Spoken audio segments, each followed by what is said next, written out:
నీ గురించి, కొంత నీ కుటుంబ నేపథ్యం గురించి తెలిసిన వ్యక్తిగా నీ పెళ్లి గురించి వచ్చిన ఆలోచన అల్లిన పదబంధ కవిత ఇది. కన్యామణి కుటుంబ కీర్తిని ఆలకించే పెళ్లికి పచ్చజెండా చూపించి ఉంటావు.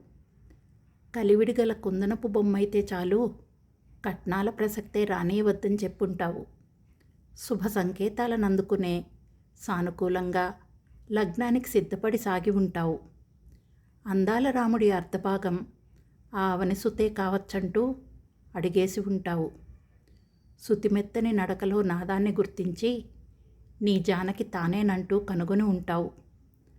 తడబడుతూ తోషిని తటస్థించగానే నా తరుణేనంటూ తన్మయత్వానికి లోనై ఉంటావు.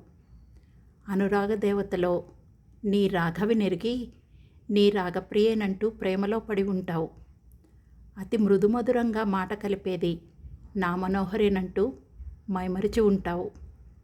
ఈ గోపాలుణ్ణి గెలవగలిగిందంటే నీ గోపిక తానేనని గ్రహించి ఉంటావు.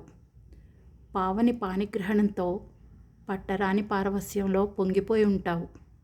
నీ సునీత మనసే నీ స్థిరమైన మంజిలని తెలిసి తృప్తిగా సేద తీరి ఉంటావు.